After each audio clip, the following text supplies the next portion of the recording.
চট্টগ্রামে বাস চাপায় হেফাজত নেতার মৃত্যুর ঘটনায় হাটহাজারী এলাকায় চট্টগ্রাম রাঙামাটি খাগড়াছড়ি মহাসড়ক অবরোধ করে বিক্ষোভ করছে হেফাজত নেতাকর্মীরা। সকাল থেকে হাটহাজারী মাদ্রাসা ও কলেজ রোড এলাকার সড়কে অবস্থানে বিক্ষোভকারীরা এতে যান চলাচল বন্ধ হয়ে যায়। ভোগান্তিতে পড়েন সড়ক ব্যবহারকারীরা।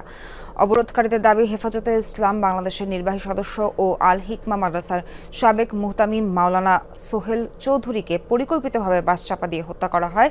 এই ঘটনায় জড়িতদের শাস্তির দাবিতে সড়কে অবস্থান নেয় তারা।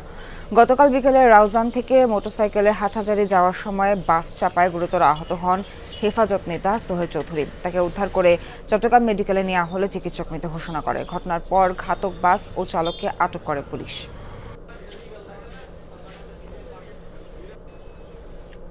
দর্শক, ঘটনাস্থলে আছেন আমাদের সহকর্মী শহীদুল সুমন। যাচ্ছে সুমনের কাছে। সুমন, আপাতত তো মীমাংসা হয়েছে, এখন সার্বিক পরিস্থিতি সেখানে কেমন দেখছেন?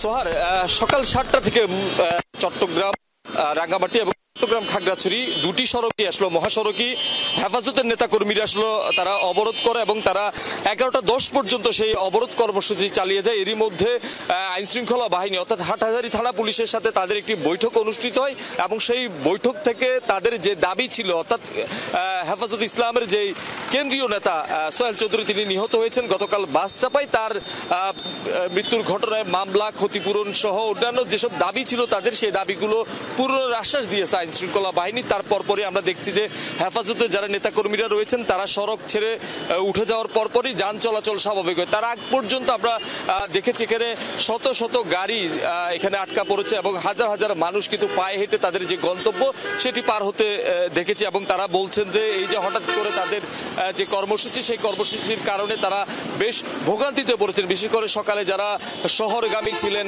নানা কারণে অফিস কিংবা হাসপাতাল কিংবা অন্যান্য জরুরি প্রয়োজনে তারা বেশ ভোগান্তিতে পড়ছে। এর বাইরে আমরা বিদেশগামী অনেক সাধারণ মানুষকেও এখানে আসলে ভোগান্তিতে পড়তে দেখেছি। সব মিলিয়ে এই যে ঘন্টা চারেক যে ভোগান্তি, সেই ভোগান্তির পর যে যান চলাচল স্বাভাবিক হয়েছে, এতে কিন্তু সাধারণ মানুষের কিছুটা হলো স্বস্তি তারা ফিরে পেয়েছে। এবং একই সাথে হেফাজতের যারা নেতাকর্মীরা রয়েছেন তারা আসলে বলছে যে এই ঘটনার সুষ্ঠু তদন্ত, বিচার এবং দোষীদের বিচারের সাথে সাথে ক্ষতিগ্রস্ত যে পরিবার তাদের আসলে ক্ষতিপূরণ দিলেই তাদের যে কর্মসূচি সেটি তারা প্রত্যাহার করবেন, না হলে তাদের যে কর্মসূচি সেটি তারা আরো পরবর্তীতে আসলে চালিয়ে যাবেন। সুমন, আপনাকে ধন্যবাদ।